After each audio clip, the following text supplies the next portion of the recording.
If you want this podcast free of ads, follow us now on patreon.com/David McWilliams. What in the world is happening on Wall Street? Economic indicators. Who knows where this is going to end up? To understand the economy, you have to understand human nature.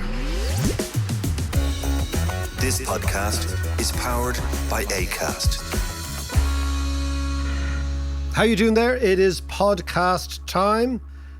And I think, John, it's fair to say that summer is here. Summer is warm. Here. Yeah. It's Vespa weather. Have you been out? Well, you see, it was very cold over the last month, so I was only out every now and You then. need one of those little blankets over you. They're really uncool, but they're very warm. Like an Italian granddad. Exactly. Just call me Jeppy. No, but I think now it's all out. The sun's up. I can sense. What's the other key thing that sparks off the summer? Hay fever, in my case. The Dalkey Book Festival. Oh, yeah, you're absolutely right.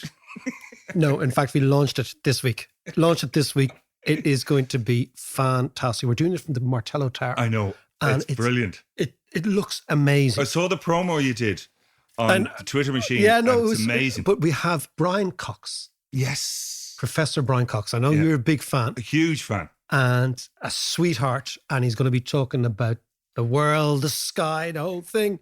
We got Isabel Allende, who is the daughter of Allende, who was killed in the Chilean coup in 1973, President Allende. Oh, right. So an amazing book, House of Spirits, right, which is probably, it's in that magic realism genre, the Latin American stuff, We have Elif Shafak, Turkish writer, really, really amazing.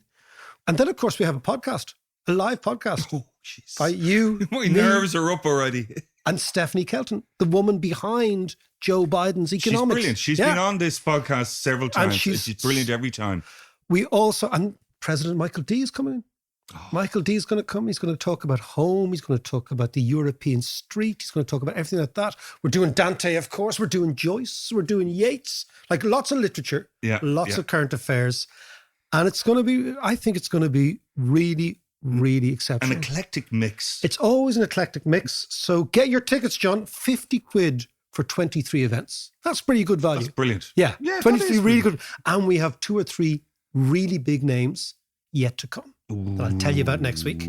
Yet to come. Maybe next week or the week after. Really, really big names. Just doing the final little bits of jiggery pokery behind the scenes. So all is good. DalkeyBookFestival.org. Tickets, 50 quid, 23 events, 1 tower, 1 weekend. It's going to be a hoot. So, what is on your mind these days, Mr. D? Well, do you know what's been kind of rattling my cage this week? A cage that is easily rattled, it must be said. It must be said. Is these fellas coming in and buying up our estates? The vulture funds. Or as what is it? It's not a vulture fund, it's cuckoo. Yeah, it's like a general avian fund. Right, like a pigeon fund or whatever. Yes, no, it's a big deal. I think, but how is this allowed to happen? The history of this, very briefly. Yeah, give us a rundown. 2 things going on. One, 2010, Ireland is bust. Yeah. No money. The banks are bust. There's no way of actually financing anything. Yeah. So the government at the time, I think it's Michael Noonan is the finance minister, thinks we need to get some demand in here, somebody to buy Irish houses. Like, imagine that's fair enough. Yeah. The government's obsession, you're talking about negative equity, bust banks, all that sort of stuff. So their obsession is how do we get, it's called a balance sheet recession. There's an economist called Richard Koo, is very good in this. And it's basically what happens when the balance sheet breaks, right? And that's what happened to us. So the recession in Ireland in 2008 to 2014 was a function of and the result of a broken balance sheet. Right. So we borrowed all this money to buy houses, people had. Mm-hmm. And house prices collapse, but the debts that we incurred to buy those houses still remain the same. Yeah. So basically your balance sheet is broken. So the state said, okay, what we've got to do is drive house prices back up again. Yeah. Right? In order to repair the balance sheet. But we've no buyers here because we've no banking system. So they said, here's a great little wheeze, which is these things called REITs, real estate investment trusts, which are basically pooled. And actually, this entire podcast today is going to be about the difference between impatient and patient capital. right? Right. What So do you mean by that? impatient capital is capital that wants a return every quarter, every year, all the time, Yeah. which are these REITs, right? They pretend they're long-term investors, but they're not, right? They're little, what I would call little boilerplate companies. So basically what happens is an Irish REIT is set up, right? And these people go to the likes of Goldman Sachs and they say, listen, we can promise you 5% return or some high return. So Goldman Sachs says, okay, here's 100 million euros, right? Or 200 million or 300 million, right? They give it to the REIT and then the REIT has to go out and deploy that capital in Ireland. It claims that it's a long-term investor, but in actual fact, it's got to report back to Goldman Sachs every quarter and give them Right. quarterly results. Yeah. So that means they are... And guarantee that 5%. maybe not guarantee it, but suggest that these are the rates they're going to get, right? So therefore, it is an impatient capitalist, right?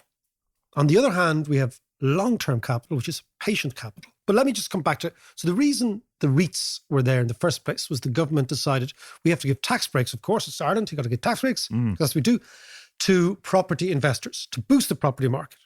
Was there a reason for them to be around 10 years ago? Yeah, maybe. Is there a reason now? No.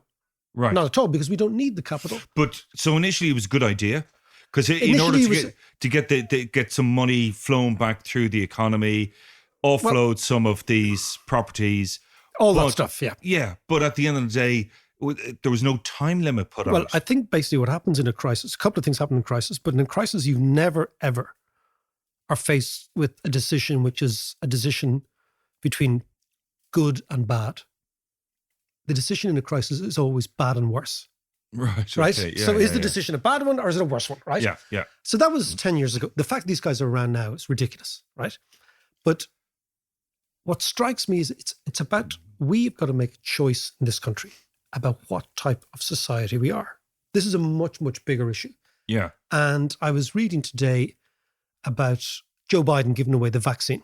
And I think there's a link, right? Oh, yeah. So Joe Biden wants the pharmaceutical companies to give the vaccine away for free. Yeah.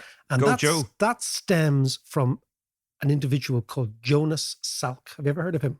Joe, I actually have, but go on, tell us So the Jonas details. Salk was an American medical researcher who spent the 1940s, most of the 40s, trying to find a vaccine for polio. Polio was a big killer in this country. Okay, polio, but particularly in the third world, and it deforms you. So Yeah, you might yeah. even see it now. You might see older people around Yeah, now it- with deformed legs and whatever, right? That's right. Very, very unusual now because of the vaccine. So Salk, in 1955, introduces this vaccine. And he's a very interesting character, Salk, right? He had been the lover of the mistress and muse of Picasso. So he was like when... See, I love these little sidebars. That's telling you, great. you Go gotta on, love go it, on, right? go on. Okay, you see, this is when nerds get it, okay? Right? This is like the first nerd who realized, man, I'm clever, and the girls like clever. So Picasso had this extraordinary lover called Francois Guillot. So Yeah. Francois Guillot is Picasso's muse and mistress, Okay. a notoriously difficult woman, right? By all accounts, right? But beautiful, glamorous, fantastic, a great artist in herself. And in actual fact, she wrote a book about herself and Picasso because they divorced, of course. They didn't get married. So they separated, a very, very brutal separation. But she wrote a book about living with Picasso in 1967, which was a huge bestseller. But Salk, our friend, Yeah, the yeah. medical researcher, ends up marrying her. Okay, right. So he ends up marrying. So he's an interesting person. He's moving in artistic circles. He's moving in intellectual circles. All that sort of carry on. But what he does, he gives the vaccine away for free, even though he'd worked all his life on it.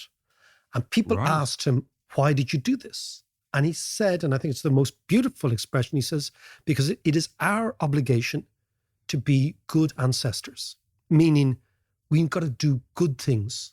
Right? So we've got to leave the world in a better place than we found it. Yeah. So it's this idea that we inherit the world and the planet and the environment and all this good stuff from people we will never meet because they're dead. And we're going to give it on to people we will never see because they're yet unborn, right? Lovely. So Yeah. this was his idea. So when it comes to, and I understand that when it comes to the vaccine and things, that there's a balancing act between the pharmaceutical companies who say, well, if you give it away for free, we might never actually invest in research again. And the states who say, we've got to give it away for free because that's the good ancestor. So it's Yeah. this idea of the good ancestor versus the bad ancestor, the short term versus the long term. Yeah. So when you come to talk about housing in Ireland, I think it's exactly the same intellectual idea. Are we going to be a good citizen, believing in the long term and financing for the long term, or are we going to be a bad citizen, hostage to these vulture funds and cuckoo funds and REIT funds? So deep in this question about housing, John, is a much greater question, a philosophical question about what sort of society do we want and who is banging the drum. Is it the drum of short-term capital or the drum of long-term capital? Maybe another way of phrasing that is that are we building a society and an economy for now or for the future? But let me ask you though, at one stage, 2010, we needed the REITs. Yes. And they've run their course now, but yet they're hanging around. Yeah, and then they shouldn't be given tax breaks. I mean, they don't pay tax. Like, what the fuck? Yeah. Do you know what I mean? I mean, I know I'm swearing, but it's kind of like, snap out of it. Yeah. You're like, what I'm trying to get in my head is the kind of timeline where at one point you're in crisis, you do desperate things. to get the hell out of it. Yeah. So what we didn't do at the time was put conditions on that. And the conditions should have been, this is for 10 years or after 10 years, tax changes or whatever, you know? But you can say this is the kick. I mean, if you think about the housing crisis in Ireland, right? The housing crisis in Ireland is, as I've said before, it's a multi-headed hydra, right? From Greek mythology. It's got to do with demographics, with finance, with planning. Then it's got to do with planning regulations. It's got to do with the builders. It's got to do with so many things. And those issues are all technical and difficult, but they are fixable. You can fix that. What I think is more deep-seated is this idea to identify and explain to people that what we are in is the most ridiculous and inappropriate distribution of wealth in the country through the housing market. I keep saying this all the time. I totally that agree. it is a heist, right? And it's an intergenerational heist. And we come back to our friends, the first-time buyers. So basically what it is, it's a slow grinding Ponzi scheme. Yes. Charles Ponzi. Yes. Carlos Ponzi, Italian immigrant into the United States. Yeah, Carlos. So the idea of a Ponzi scheme is that it can only remain on track as long as there are suckers coming in at the bottom of the pyramid to pay for the suckers getting out. Right. But they're not the suckers getting out to the people who've done well. So if you think of the Irish housing market, there is a profound inconsistency which we could term the promise of property. So the promise of property is, if I buy property now and you and I, John, do the right thing, we buy property, we then expect to be bailed out of that decision in 40 years' time when we're older at a massive, massive profit. That's what we... Okay. But you can only do that if you create a buying class coming behind you who's massively wealthy, that can afford that. Right. Right? So there's They don't have to be necessarily massively wealthy, do they? They're either massively wealthy or massively in debt. Right? So, for example, if you think, right, if you buy your house, just do the math. If you buy your house for but I'm over the 40 years, there's inflation. There's very, very, very little inflation in the economy now. So, for example, wage rates are almost stagnant. So there's actually very little real inflation, but there's lots of house price inflation. Yeah. So the only way in which people who are coming behind us will have the income to buy our houses from us in this scam is if they either earn a hell of a lot more than we do, or if they borrow a hell of a lot more than we do. Okay. And eventually this scam, think of it as a Ponzi scheme, right? This scam runs out of buyers. And that's what has happened now. Like, you can do it for a generation or two or three, but then eventually the expectation of the people on the top who are selling to get £500,000 for their house, right, crashes into the limitations of the people on the bottom whose income is 40 grand a year. And the only way in which you can actually, so I think we're in, what I would say, this is a big cyclical pattern in Ireland, but all around the Western world. So let me just get this straight. So what you're saying is that the house price have gone up so much that when you or I or our parents go to sell their house, that it's at a premium. And the first and even second time buyers Our third time buyers at this stage. Yeah. can't afford to buy them. So So it stops. But that's when these cuckoo funds come- Avian funds, pigeon funds. I think we should call them pigeons. So they replace the first time buyers. Not only do they replace, they elbow them out. And that's what the political problem is, right? Right, okay. So let's go back to the idea. Ireland's promise. You get on the property ladder. It's like getting on an escalator, right? Yeah. You get on it and just stand. And we just keep going up and up and up and up. And we will enrich you by virtue of the housing market. Yeah. That can only happen if you're creating at the bottom an income for a class of first-time buyers that is always rising. Now, you can maybe do that for one generation or maybe two generations. In fact, in Ireland, we did it for the last 30 years because Irish incomes have been rising. So there was a consistency to the inconsistency. But now we're reaching a level where you can either have a property market that creates wealthy people at the end or a healthy first-time buyers market, but you can't have both. This is the inconsistency. Yeah. Okay, right? yeah. So therefore, the vulture funds are coming in, what I would call it's late stage, late cycle nonsense, right? Okay. Right. So imagine this is a big 30 or 40 year cycle all over the Western world. It's not just here, but it's particularly alarming here because our demographics are quite different, right? Yeah. So then you think, okay, how does this end? It ends by the entire system coming to a grinding halt because the first time buyers, and not just first time buyers, as I said, second and third time buyers, right? Who are like maybe in their mid 30s, early 40s, wanted to trade up. Sure, yeah. They don't have the money. So at the end of these cycles, you get what I call desperation. Desperation is 30-year mortgage, 35-year mortgages, buy to let, equity to Bonkers let, stuff, all yeah. that stuff. All it's doing is taking the basic income and trying to amplify that as much as possible with debt. So you have, if you look at finance parlance, you've got a certain amount of equity and loads of debt sitting on top of it, right? So the equity is people's income and then you put debt on top of it. What that does, it's great for banks because banks make money out of debt, right? But what it does is it condemns another generation to being hostage to the property market. And therefore, the governments who are hostage to electoral cycles and consequently hostage to the property market continue this idea of trying to keep the heist going.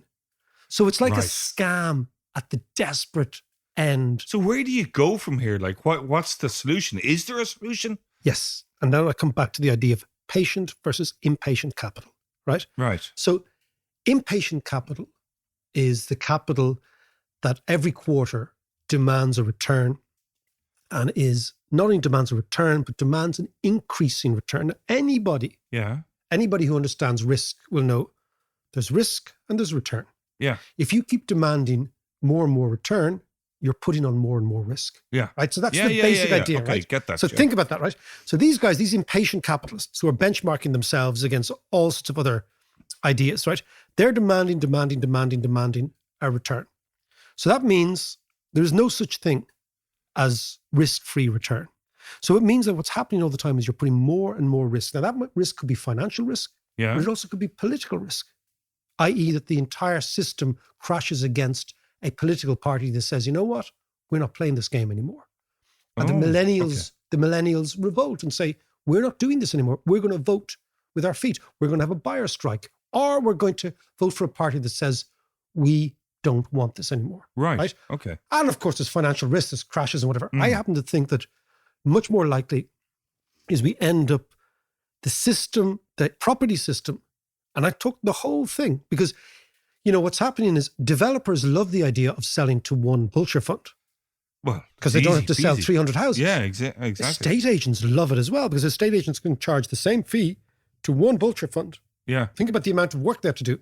Or the same fee to 300 first-time buyers. Yeah. It's a pain in the arse, right? Yeah. So what I'm saying is the property system is involved in this heist, right? It's not just the state or whatever. It's the whole apparatus.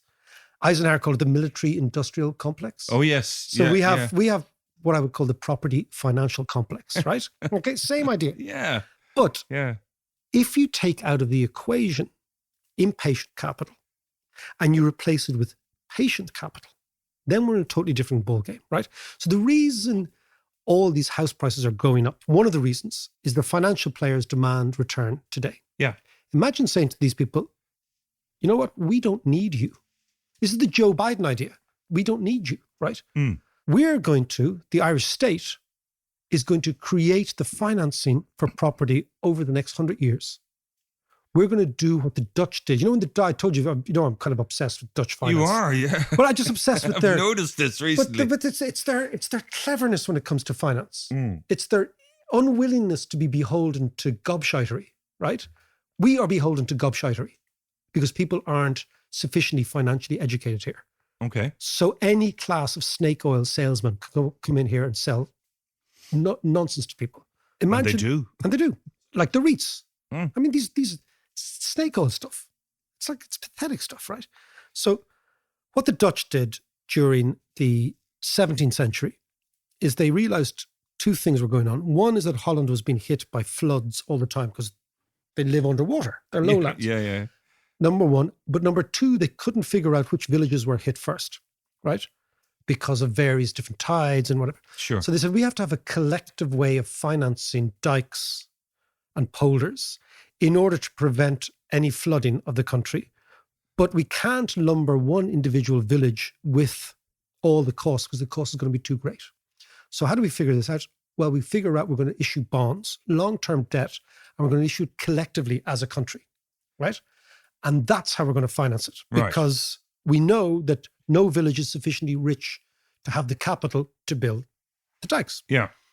So the Dutch issued these ideas called perpetual bonds, which had no, time limit. They had no time limit. We're talking about time limits. Yeah. We can do the same thing. And what we've got to do is replace the impatient capital with long-term capital. So the state could say, okay, we need to build 40, 50,000 homes, whatever they may be, semi-detached, they might be apartments, what we've decided, right, per year. And in order to do that, we need to raise €1 billion. Just okay. pick it, right? Sure. And what we're going to do is rather than have REITs and all these short-term shysters, we're going to issue a 100-year bond. So what that does is it takes away the obsession with quarterly returns and with making money. And what we're going to do is we're going to convert the property market into an accommodation market. So we're going to take away this idea that John and David can buy a house, wait until basically wait until the price goes up and sell it. Yeah. We're going to take that all away. So that avenue towards wealth creation, what I call wealth distortion, it's not creation, because you're not creating anything. Yeah, sure. Right? Goes. So it's a totally different mindset. And what you do is you use the bond market to bully the vulture funds, which is quite nice because it means you're actually bullying them with finance, not with morals. So at the moment, you see, what happens in Ireland... How does that actually happen, though? I mean... Very easily. What's the mechanism for that? We have this big yoke called NAMA.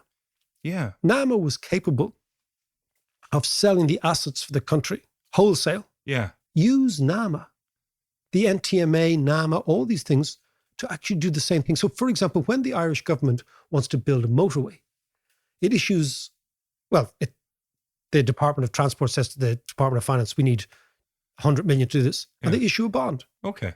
So do the same thing for housing. Okay. It's exactly the same thing. Right. But you take out the landlords, you take out the speculation, you take out all Seems that really nonsense. simple. But it is really simple.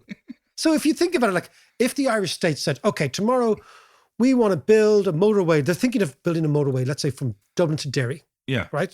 There's my father used to call the motorway to Belfast, Yeah. the Be Nice to Prods motorway. So Billy said, oh, that's a great wee motorway now, Be Nice to Prods. That's true, that's what he said, right? So the Be Nice to Prods, there's another Be Nice to Prods motorway going up to Derry. Well, it's not, it's Be Nice to Go on. So how do we finance that? We issue a bond. And who buys the bond? Doesn't matter who buys the bond. Anybody, the market will buy No, but the is bond. it saleable? Of course. You'd rate it 1%, 2%, you just sell it. Right, okay. So rather than all this jiggery, remember I said at the start, there's two issues here. One is technical and one is philosophical. Yeah. The philosophical debate is about the intergenerational heist against younger people. Yeah. And being a good ancestor. That's the philosophy, right?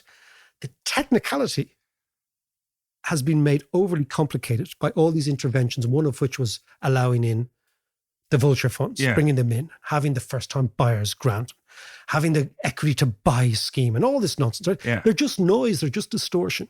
if you get to the simple analysis, you say, okay, how do we in this country finance motorways? We issue bonds. So how in this country should we finance houses? Issue bonds. Issue them for 100 years, take away all the bullshit noise and all the ridiculous little funds and the pathetic creatures who populate that world, and just in one fell swoop, fix it. And it's all doable. So the problem is, though, that these vulture, cuckoo, avian funds Avians are here. How do you get rid of them? You just tell them it's time to go. It's like being at a party. You open the door. Ladies and gentlemen, now, please, time to go. Put on the national anthem. Right? A big F off national anthem, right? Put on the lights. Say, time to go. But you've had the crack. You've had a laugh. You've been at the bar all day. We don't mind. You know, we opened our doors to you. But now, wish and usher them out. Little sort of usher them all out. The dilemma is, and this is always the dilemma, in a small country like this, there are many, many snouts at the trough. Yeah. Imagine little piggies, right? I know you like going to see the Leinster games. So think about the West Lower again. No. Right. And they influence all sorts of things here. But if we could have a clear-sighted politician or, bureaucrat who said, look, it's simple. Here's the deal, right? We're confused because we've totally and utterly complicated the issue here. We need long-term financing in order to reduce the house prices, in order to give people certainty, in order to shift housing from an asset-based idea to an accommodation-based idea. What we need in Ireland, John, is a little less noise, a little bit of silence, and a little bit of analysis. And then it's all fixable. Now, why I have you there again, why not use the time when you're locked up to learn economics? Join me on Patreon, patreon.com/David McWilliams. Let's learn economics together. We have the economics course. Macroeconomics has never been as essential to understand. We have the Ask Mac tutorials every other week. We have Q&A. We've got the reading list. And more importantly, you become part of the community. If you have a question, if you have something that's going on, you want to ask me, join me on Patreon. Email in. I will answer your question. But more importantly, it's ad-free. Just you and me and your man across the way. Hey. Patreon.com/Dave McWilliams, and let's figure out the world together.